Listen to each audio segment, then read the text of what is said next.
चलिए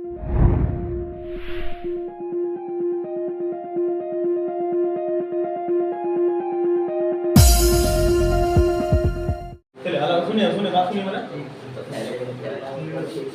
चैप्टर का नाम है, अब ध्यान दीजिए, पीछे शांत रहिए। चैप्टर का नाम है जैसे आता है विश्व, जनसंख्या, वितरण, घनत्व और वृद्धि। ये चैप्टर नाम है विश्व का जनसंख्या, इसका वितरण, इसका घनत्व और इसमें वृद्धि। जैसे कि हम चैप्टर का जो हेडिंग है इसको लगभग हम कंप्लीट करा दिए हैं, समझा दिए। जनसंख्या मतलब समझा दिए, वितरण भी समझा दिया है, घनत्व तक पहुंचे, वृद्धि अभी पहुंचे नहीं है। घनत्व बता देते पिछले लास्ट क्लास में कि प्रति इकाई क्षेत्र, प्रति इकाई स्थान पर रहने वाले या प्रति वर्ग किलोमीटर पर रहने वाले लोगों की संख्या को बोलते हैं लोग घनत्व। ये चीज क्लियर कराए थे। और घनत्व का जो फॉर्मूला था जनसंख्या बटे क्षेत्रफल, ये भी समझा दिए थे।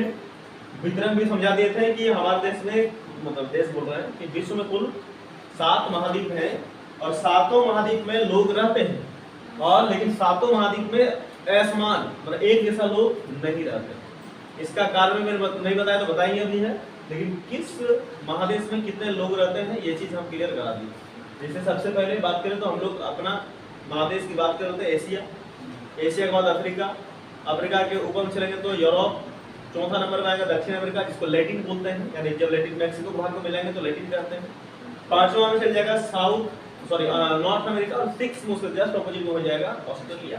और एक महाद्वीप और बनता है जिसका नाम है अंटार्कटिका, उसमें कोई भी व्यक्ति नहीं रहा करते हैं। कई बार मैंने समझाया कि उसमें वो बर्फ से ढकी हुई महादेश है जहाँ पर लोग नहीं रहा करते, बस वहाँ पर लेबोरेटरी बना हुआ है, वहाँ पर विभिन्न देशों के वैज्ञानिक जाते हैं और अपना जो भी काम करना है रिसर्च करके वापस को अपने देश लौट के आते हैं।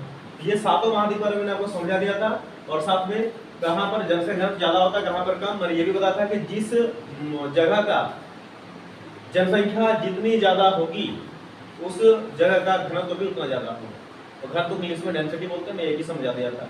तो ये कुल मिलाकर समझ गए थे। तो उसी हिसाब से बात आया था कि किसी भी देश का जो वास्तविक धन होते हैं वो वहाँ के लोग होते हैं, मैंने ये भी समझा था। और अगर लोग होते हैं तो वो वहाँ के संसाधन का यूज करते हैं, और केवल संसाधन का यूज करने से नहीं होता बल्कि संसाधनों का नियोजन यानी नीतियां भी उसको बनानी पड़ती है कि आने वाली पीढ़ी के लिए संसाधन को बचा कर रखा जाए। और साथ में ये भी बताया था कि अगर इस संसाधन का नीतियां बनाते हैं तो निश्चय ही उस नागरिक के द्वारा ही उस देश की पहचान होती है। आज हम पाकिस्तान को क्यों नहीं पहचान पाते हैं? पाकिस्तान को जब पाकिस्तान जैसे नाम आता है डरते क्यों है? क्यों बोलते हैं कि पाकिस्तान जो है अच्छा नहीं है, वहां जाने से व्यक्ति जो लौट के नहीं आते वापिस? क्योंकि हम पहले देख लिए हैं, मैंने अभी थोड़ा देर पहले बताया कि किसी देश की पहचान वहाँ के नागरिकों से होती है, और पाकिस्तान का नागरिक को पता है, दूसरे देश के नागरिक आप जानते हैं इसके नागरिक किस तरह है। इसीलिए देशों की पहचान नागरिकों से होती है, मैं यहाँ तक क्लियर कराया था। चलिए बढ़ते हैं आगे में, और आगे में देखते हैं कि 2 बातें इसमें हम आपको पिछली बार क्लास में बताए थे कि यहाँ पर 2 नाम आपको बताए थे, अगर याद होगा तो। पहला नाम मैंने आपको बताया था George B Cressey, George B Cressey, और ये बोले थे कि एशिया महाद्वीप में बहुत ज्यादा स्थान पर बहुत कम लोग और बहुत कम स्थान पर बहुत ज्यादा लोग रहते हैं। ये जॉर्ज बी क्रेसी का कथन था, स्टेटमेंट। और दूसरा नाम बताते हैं रॉल्फ वॉल्डो इमर्सन, अगर आपको याद होगा तो रॉल्फ वॉल्डो इमर्सन जी बोले थे कि किसी देश की पहचान वहाँ के सोने से नहीं होती है, वहाँ गोल्ड कितना है, सोना कितना है, हीरा कितना है, चांदी कितना है, इससे नहीं, बल्कि एक देश की पहचान स्त्री पुरुष से होती है। लेकिन मैंने एक तथ्यात्मक जानकारियां और दी थी आपको कि किसी देश की पहचान स्त्री पुरुष होने से ही बिल्कुल नहीं होती है, बल्कि उस स्त्री पुरुष को शिक्षित और जागरूक भी होना पड़ता है। तो ये सारी बातें जो है मैंने बताया था आपको भी ऐसे ही याद रखना है, कौन किसका स्टेटमेंट है, एग्जाम में पूछ लिए जाते हैं अक्सर। तो बढ़ते हैं आगे में, और आगे में बढ़ने पर या क्या पाते हैं कि जनसंख्या, सबसे पहले यहाँ बात आती है कि जनसंख्या वितरण को प्रभावित करने वाले कारक। तो अब ये हेडिंग आपको देखना है और इसको समझना है कि जनसंख्या वितरण को, जनसंख्या वितरण में फिर बता रहा हूँ कि जनसंख्या का वितरण होता है जनसंख्या का फैलाव, कि जनसंख्या वितरण, जनसंख्या वितरण को प्रभावित करने वाले कारक, प्रभावित करने वाले कारक। प्रभावित मतलब समझते हैं, कारक मतलब फैक्टर, वो कौन कौन सा कारण है जिसके कारण जनसंख्या का वितरण हो जाता है। एक जगह मतलब हर एक जगह एक जैसा नहीं होता है। और यहाँ पर प्रभावित होने करने वाले प्रभावित मतलब होता है उसकी वजह से ऐसा होता है। तो किसकी वजह से ऐसा होता है कि जनसंख्या का वितरण हो जाता है। तो यहाँ पर जनसंख्या वितरण को प्रभावित करने वाले 3 कारक दिए गए हैं। कितने कारक दिए गए हैं? 3 कारक। और 3 कारक में तीनों को नाम बताते हैं और तीनों का फिर हम डेफिनेशन के साथ उसका एग्जांपल के साथ बताएंगे। पहला है भौगोलिक कारक। याद रखना पहला क्या है? भौगोलिक कारक। अभी सुनिए सुनिए लिखिए मत, अभी सुन लीजिए मेरी बात को। भौगोलिक कारक मैं लिखा दूंगा। भौगोलिक कारक पहले आएंगे। दूसरा में आएगा आर्थिक कारक, आर्थिक कारक। और तीसरा जो बनेगा वो बनेगा सामाजिक एवं सांस्कृतिक कारक। सामाजिक एवं सांस्कृतिक कारक। फिर से बताता हूं, सुन लीजिएगा। क्या कहा कि जनसंख्या वितरण, वितरण में समझिए जनसंख्या का फैलाव, कि जनसंख्या वितरण को प्रभावित करने वाले कौन कौन से कारक है या कौन कौन सा कारण है जिसके कारण जनसंख्या एक जैसा एक जगह पर नहीं होता है। तो मैंने यहाँ बताया कि जनसंख्या वितरण को प्रभावित करने वाले मेजर 3 पॉइंट्स हैं या 3 कारक हैं, 3 फैक्टर्स हैं। जिनसे पहला मैंने बताया कि भौगोलिक कारक, दूसरा बताया आर्थिक कारक और तीसरा जो है सामाजिक एवं सांस्कृतिक कारक। अब एक एक करके चलते हैं तीनों को लेकर और तीनों का हम लोग जो है जाने की कोशिश करते हैं। पहला है भौगोलिक कारक लेते हैं कि भौगोलिक कारक में क्या बातें आती है। भौगोलिक कारक में भी कुछ इसका अंदर में कुछ बातें होती है। जैसे भौगोलिक कारक में आपकी किताब का अगर देखा जाए तो भौगोलिक कारक के 3 कारण 4 कारण यहाँ दिए गए हैं। पहला है जल की उपलब्धता। देखिए भौगोलिक का बात कर रहे हैं हम, तो भौगोलिक का 4 चीज दिया हुआ है, 4 चीज, इसका 4 कारक दिए गए हैं। पहला है जल की उपलब्धता, जल की उपलब्धता। दूसरा जो दिया गया बुक में वो है भू आकृति। दूसरा है ये हो गया पहला, दूसरा हो गया भू आकृति। तीसरा जो है इस आपकी बुक में दिए हुए हैं वो है जलवायु और चौथा है मृदा। मृदा है ना, हाँ मृदा है। तीसरा है जलवायु क्लाइमेट और चौथा जो इसका बनेंगे वो बनेंगे मृदा यानी मिट्टी। तो मेरे बात को सुनिए ध्यान से। फिर क्या बोले हमने कि 3 कारक हैं, तीनों कारक को अलग अलग समझेंगे। तो उनमें सबसे पहले समझ रहे भौगोलिक कारक। भौगोलिक कारक के भी 4 प्रकार है, एक जल की उपलब्धता, दूसरा भू आकृति, दूसरा जलवायु और मृदा। बात तो देखिए ये सब चीज ना, ये सब सारी चीज जो है प्रैक्टिकल लाइफ में संभव है। आप प्रैक्टिकल लाइफ देख पाते हैं कहां पर ज्यादा जनसंख्या कहां पर कम जनसंख्या। मतलब अपने ऊपर लेके देखिए तो पता चलेगा कि हम कौन सा एरिया में रहना पसंद करेंगे, हम किस जगह में रहना जाना उठना बैठना पसंद करेंगे, हम किन लोगों के साथ मिलना पसंद करेंगे, ये अपने ऊपर डिपेंड करता है। तो हम उनके वहां पर कुछ खामियां कुछ विशेषताएं देखते हैं, तभी हम डिसीजन लेते हैं कि हमको कहां जाना चाहिए और कहां नहीं जाना चाहिए, कहां बैठना चाहिए कहां नहीं बैठना चाहिए, किसके साथ मिलना चाहिए किसके साथ मिलना नहीं चाहिए। तो वही चीजें यहाँ पर बोर्ड में लिखी गई है कि जनसंख्या वितरण क्यों हर जगह एक जैसा नहीं है। तो हम यहाँ से देख पा रहे हैं कि हर जगह जल नहीं पाई जाती, अगर पाई भी जाती होगी तो कहीं ज्यादा कहीं कम। ऐसा नहीं है कि हर जगह एक जैसा जल या एक जैसा स्वादिष्ट जल मिलता हो, नहीं। हर जगह एक सी भूमि नहीं पाई जाती। भूमि से मतलब कहीं पर पठार है, कहीं पर पर्वत है, कहीं पर समतल मैदान है। मैं अभी आऊंगा उसके बारे में, मैं ऐसे ही जानकारी दे रहा हूँ। तो हर जगह जलवायु एक जैसा नहीं होता है। हमको जब क्लास 11 में मैंने पढ़ाया था कि जलवायु और मौसम अलग अलग होता है। जलवायु को बदलने में बहुत वक्त लगता है, मिनिमम 30 ईयर्स किसी पर्टिकुलर जगह का जलवायु बदलने लग जाता है। मौसम तो यूं ही बदल जाते हैं, आते जाते रहते हैं मौसम, तुरंत पल भर में मौसम बदल जाते हैं। और मृदा जो है मिट्टी में अगर देखा जाए तो मिट्टी एक जैसा नहीं होती है। अगर एक जैसा सब जगह मिट्टी पाया जाता तो हम लोग देश में भी अच्छे खेती होती, लेकिन क्या होती है क्या ठंडे प्रदेश वाला खेती हमारे यहाँ इलाके में होगी? नहीं होगी, ड्यू टू सॉइल, मृदा के कारण ही नहीं हो पाती। तो चलिए किताब में जो लिखा उसको मैं समझाता हूँ ताकि आप अच्छे से एग्जाम में लिख पाओ। जल की उपलब्धता बोला है कि जल जीवन की सर्वाधिक महत्वपूर्ण कारक है, यानी जल ही जीवन है, जल है तो कल है। ये डायलॉग आप सुने होंगे, जल है तो कल है, जल ही जीवन है, जल को व्यर्थ ना बहाइए, जल का सदुपयोग कीजिए। ये सब आप जानते हो और इसको निभाना भी चाहिए। किताब में लिखा है कि जल जीवन का सर्वाधिक महत्वपूर्ण कारक है, एकदम मोस्ट फैक्टर है वाटर जो हम लोग लाइफ में आता है।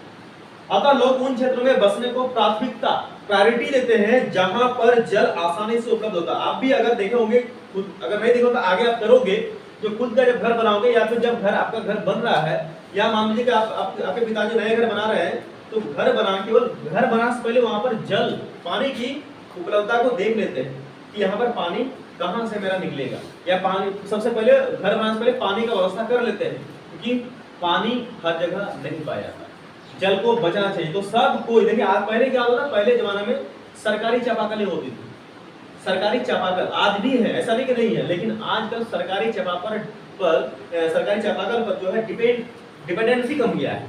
आजकल लोग जल की उपलब्धता को, जल का इम्पोर्टेंस को समझे हैं और अपने अपने घर में जो सक्षम है वो अपने घर में खुद का बोरिंग करवा लेते हैं या खुद का कुआं करवा लेते हैं। क्यों? ताकि जल हमें नियमित रूप से मिल सके, पानी को हम ज़्यादा यूज कर सके, मतलब अच्छे से यूज कर सके, और सरकारी चापाकल को हम आप रिलीफ देते हैं। लेकिन आज भी सरकारी चापाकल बने हुए, ऐसा नहीं कि चापाकल खराब हो गए, और आज भी बन ही रहे हैं। तो यहाँ क्या कहा है कि जल का उपयोग होता क्या क्या है। देखिए कि पहले क्या बोले कि जल लोग उन क्षेत्रों में बसने को ज्यादा पसंद करते हैं या ज्यादा प्राथमिकता देते हैं या ज्यादा प्रायोरिटी देते हैं जहां पर जल आसानी से उपलब्ध होता है। जल का उपयोग सब जानते हैं कि जल का उपयोग करते हैं पीने में, जल का उपयोग करते हैं हम लोग नहाने में, जल का उपयोग करते हैं भोजन बनाने में, साथ में जल का उपयोग करते हैं पशुओं को नहलाने में, जल का उपयोग करते हैं फसलों को सींचने में, जल का उपयोग करते हैं उद्योगों में, और जल का उपयोग करते हैं नौ संचालन में। यही कारण है कि नदी घाटियां विश्व के सबसे घने बसे हुए क्षेत्र में बसे हुए रहते हैं। याद रखना क्या बोला मैंने कि यही कारण है कि नदी घाटियां विश्व के सबसे सघन बसे हुए क्षेत्र हैं। याद करो मगध में पढ़ाया था, यानी नदी किनारे लोग बसने को ज्यादा पसंद करते हैं क्योंकि वहां पर जल आसानी से मिल पाता है और उन जल का उपयोग भी आसानी से करा जाता है। तो इस चीज को रखना, और नदियों को लोग खराब भी करते हैं, नदियों का जल खराब भी हो जाता है। तो हमें जितनी ज्यादा मतलब जितनी जरूरत हो पानी का उतने ही पानी का यूज करना चाहिए।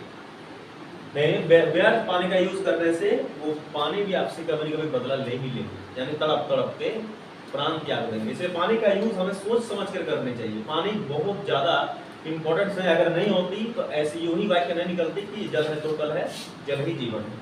आप बिना पानी का जब प्यास लगती है ना शरीर पर, तो आपको फील होना चाहिए कभी प्यासे बहुत देर तक रहे होगा।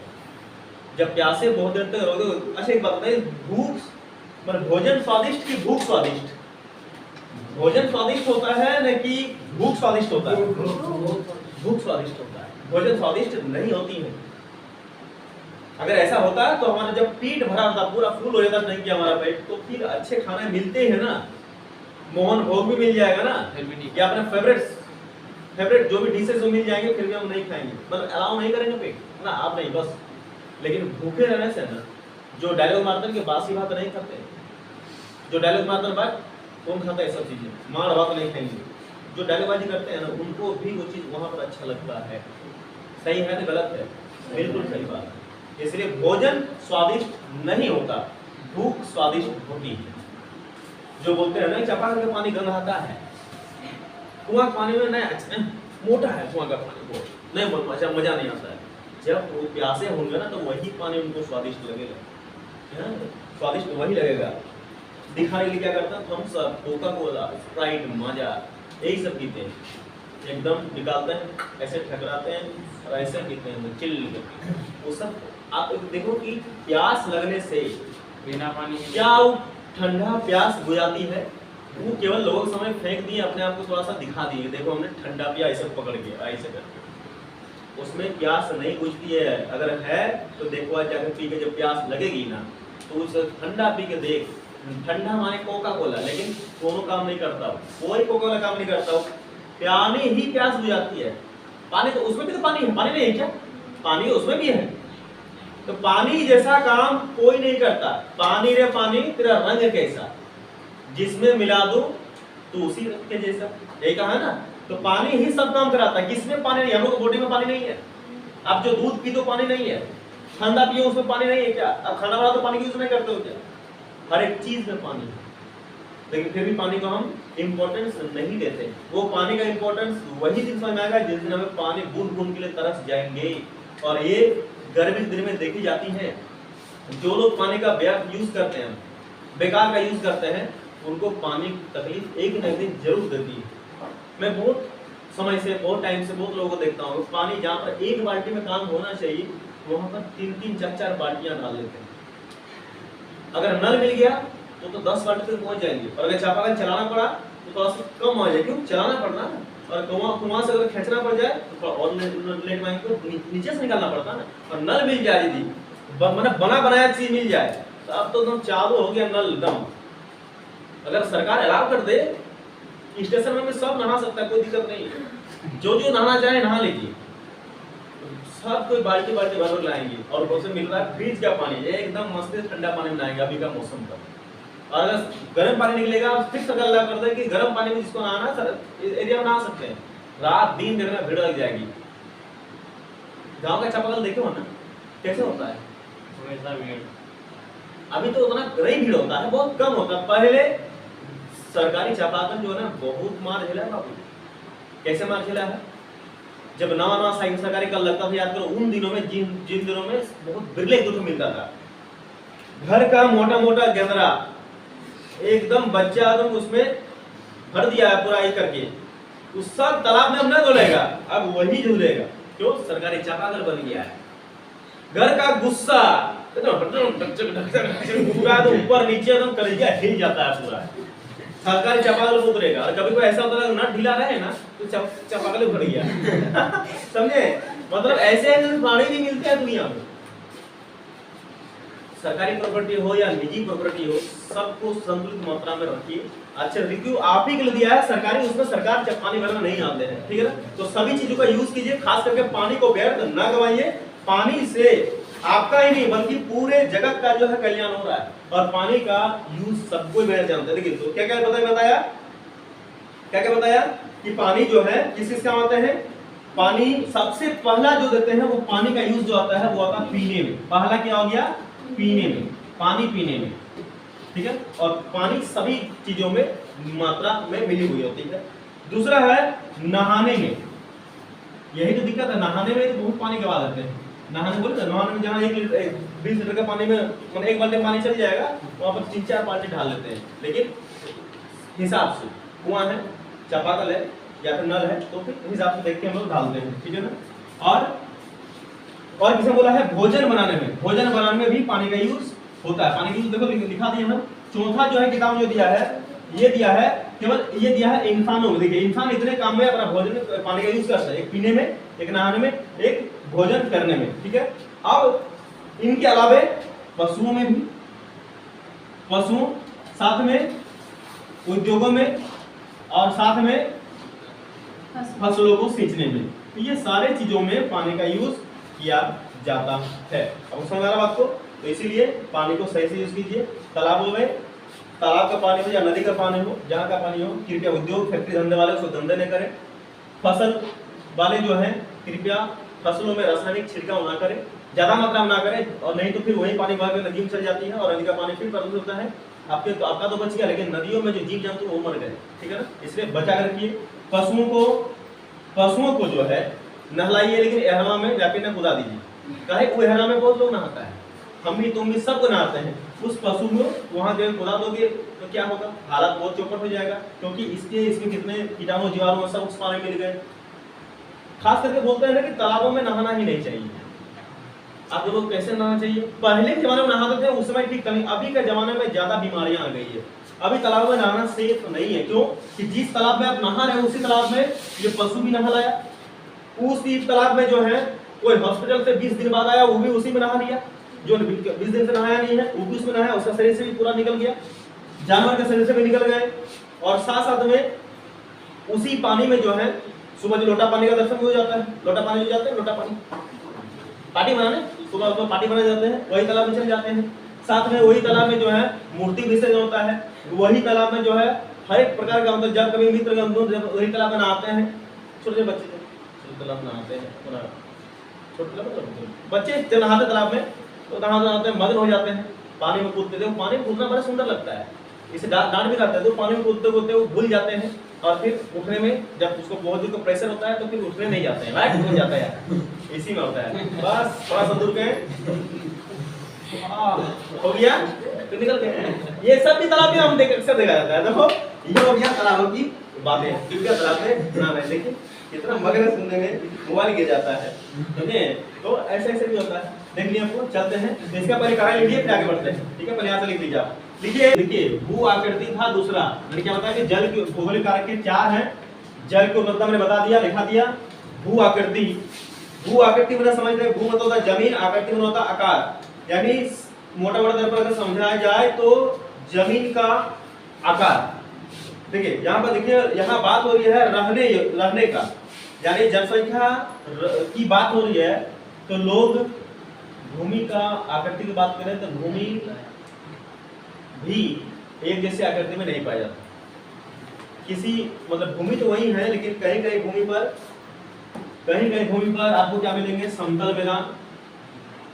कहीं पर उसी भूमि पर मिलेगा आपको छोटा छोटा पठार, उसी भूमि पर कहीं मिलेंगे बड़े बड़े पहाड़, वही जमीन पर आपको कहीं मिलेंगे समुद्र, वही जमीन पर कहीं मिलेगा आपको नदियां। आई ना बात समझ में? हर जगह एक जैसा, उसी भूमि पर कहीं आपको मिलेंगे वास्ट जंगल मिलेंगे, समझे बात को, जंगल मिलेंगे, पेड़ पौधे मिलेंगे। तो मैं क्या बता रहा हूं, सुन लीजिएगा, भू आकृति जैसे जल की उपलब्धता, जल हर जगह एक जैसा नहीं है, लेकिन जल बहुत इंपॉर्टेंट फैक्टर है और मैं उसका कारक बता दिया। उसी तरह जमीन भी बहुत इंपॉर्टेंट फैक्टर है, कारक है। और जमीन भी जैसे जल जीवन को प्रभावित करता था, जनसंख्या को प्रभावित करते थे, उसी तरह जमीन भी जनसंख्या को प्रभावित करता है। यहाँ देखिए हमने क्या कहा कि जमीन का रूप देखिए, कहीं पर आपको समतल मैदान मिलेंगे, कहीं पर छोटे छोटे पठार मिलेंगे, तो कहीं पर बड़े बड़े पहाड़ मिलेंगे, कहीं पर आपको समुद्र मिलेंगे, तो कहीं नदियां मिलेंगी, और कहीं पर जंगल भी मिल सकते हैं उसी जमीन पर। आपको क्या लग रहा है कि ये जो पहाड़ है क्या धरती के ऊपर है क्या, ये समुद्र धरती के ऊपर आकाश में समुद्र है क्या? सब इसी जमीन पर आपको देखने को मिलेगा, सब कुछ इसी जमीन पर है। तो ये बताइए यहाँ पर जीवन, आप फिर किताब पढ़ेंगे, यहाँ पर अगर मैं कहा जाऊं तो सबसे आसान सा जीवन व्यतीत करना, मतलब ज्यादा मेहनत ना करना पड़े और जीवन भी आराम से बसे, कौन सा एरिया है? देखिए जंगलों में तो जंगल को साफ करिए तो फिर वहां घर बनाइए, अगर साफ कर भी तो सुना बड़ा एरिया को साफ नहीं कर पाएंगे, बाकी आपको डर खतरा बना रहेगा। क्यों? जंगल में जानवर ही पाया जाता है, जंगली जानवर जिसको बोलते हैं, उससे आपको खतरा हमेशा बनी रहेगी। लेकिन यहाँ पर आप रह सकते हैं, मेहनत करनी पड़ेगी। नदियों के किनारे रह सकते हैं, किनारे रह सकते हैं, लेकिन उतनी ज्यादा जनसंख्या में यहाँ नहीं। पहाड़ों में, मतलब ये जो समुद्रों में बिल्कुल नहीं, पहाड़ और ये सब में तो बिल्कुल नहीं, रह तो सकते हैं, लेकिन वहां पर केवल रहने के लिए हम लोग करते हैं क्या? हम लोग केवल किसी एरिया पर अगर कोई जमीन हम लोग परचेज करते हैं या फिर कहीं पर हम लोग घर द्वार बनाते हैं, केवल रहने के लिए बनाते हैं क्या? नहीं बनाते, बल्कि वहां से मेरा कुछ और भी काम हो जाए, इसीलिए इसी पर्पस से उसको वहां पर बनाते हैं। तो पहाड़ में रह तो लेंगे, लेकिन यहाँ पर काम कुछ भी नहीं कर पाएंगे। यहाँ पर आप खेती कर पाओगे, ना कोई उद्योग धंधे चला पाओगे। सेम उसी तरह समुद्र किनारे रह तो लोगे, लेकिन समुद्र में जब तक समुद्र में तूफान आते हैं, सुनामी आते हैं, बाढ़ आती है, आपको वहां के लिए चली जाएगी। तो लोग सबसे ज्यादा सेफ अपने को महसूस करते हैं और सबसे ज्यादा कम उसको मेहनत करनी पड़ती है वो समतल मैदान। क्या समझ रहे आपको?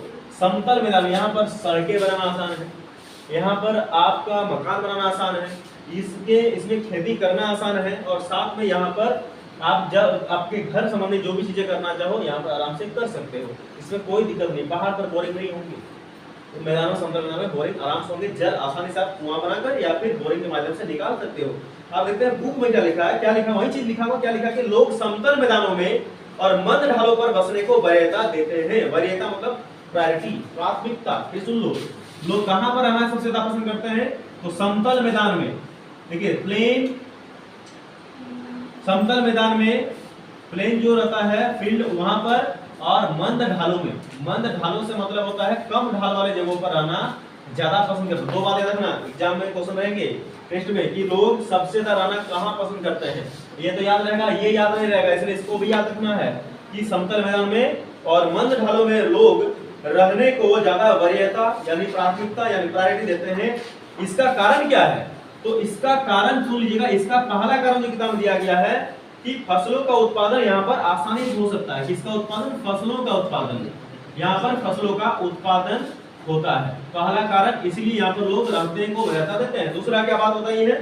दूसरा यहाँ पर सड़क निर्माण, वही चीज जो मैं बताया आपको पहले, सड़क निर्माण का कार्य आसानी से यहाँ पर किया जा सकता है, इसीलिए लोग इन क्षेत्रों में रहना पसंद करते हैं। और तीसरा जो है उद्योगों के लिए यह जगह बिल्कुल अनुकूल होते हैं। उद्योग के लिए फैक्ट्रियां आराम से आप लगा सकते हो, उद्योग धंधे कर सकते हो, उद्योगों के लिए अनुकूल, अनुकूल एकदम आसानी से काम कर सकते हो। कहां पर? समतल मैदान में।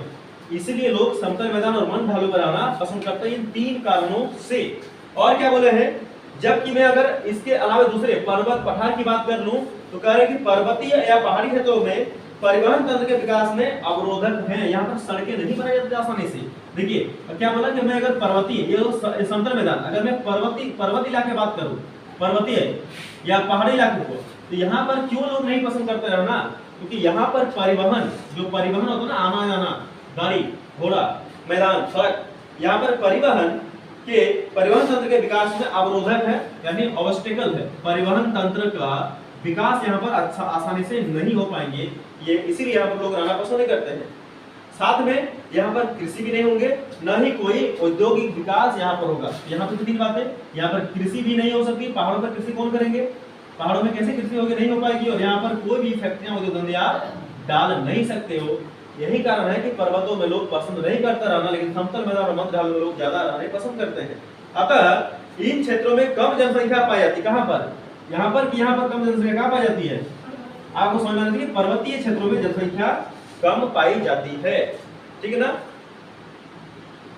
तो गंगा का मैदान विश्व के सर्वाधिक सघन जनसंख्या वाले क्षेत्रों में से एक है। इस बात को याद रखना। देखो दो बातें यहाँ लिखी गई है।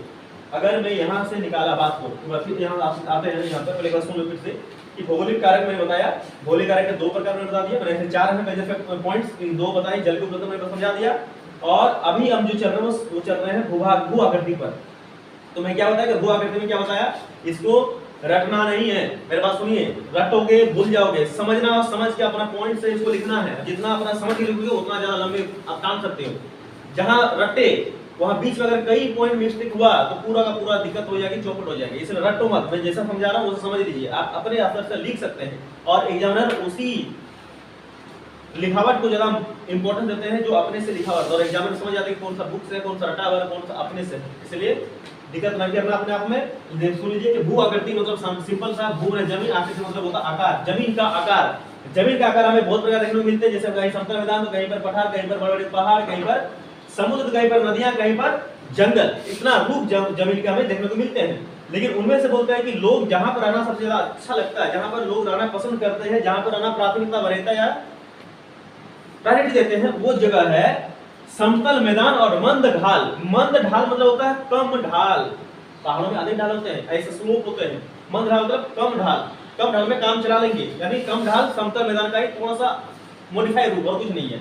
तो समतल मैदान और मंद ढाल में लोग रहना पसंद करते हैं। किन कारणों से, तो यहाँ पर फसलों का उत्पादन होता है, कृषि आसानी से हो सकती है, पहला पॉइंट। दूसरा, यहाँ पर सड़क निर्माण का कार्य, रोड, मैन्युफैक्चर, स्ट्रक्चर, सारा चीज यहाँ पर बना सकते हैं। तीसरा, उद्योगों के लिए यह बिल्कुल अनुकूल क्षेत्र है। आराम से कहीं पर भी आप उद्योग डाल दीजिए और आपका उद्योग चलेगा। इसलिए यहाँ पर मेहनत कम पड़ती है और इसीलिए लोग यहाँ पर ज्यादा रहना पसंद करते हैं। सबसे ज्यादा लोग कहाँ रहते हैं, इन्हीं क्षेत्रों में सबसे ज्यादा, यानी सघन जनसंख्या जिसको बोलते हैं, वास्ट पॉपुलेशन और वास्ट डेंसिटी यहीं पर है। इसको याद रखिएगा। अब सबसे कम लोग जहाँ पर रहना पसंद नहीं करते, यहाँ पर रह नहीं सकते हैं, वह पर्वतीय या पठारी इलाकों में। कारण इसका भी साफ तीन कारण है, क्योंकि यहाँ पर परिवहन तंत्र आएंगे जाएंगे नहीं। पहाड़ में कौन सा गाड़ी चलेगा भैया, आपका पल्सर वाला चलेगा नहीं है, आपका पल्सर चलेगा नहीं, आपका फोर व्हीलर चलेगा नहीं, ऑल्टो या फिर वैगनर चलेगा नहीं। तो फिर कैसे होगा, परिवहन तंत्र ठप हो जाएगा। आपको फिर 10 किलोमीटर पैदल चलना पड़ेगा गाड़ी ये ठहरा के, समझे। तब तक गाड़ी आके देखना चोरी हो गया है,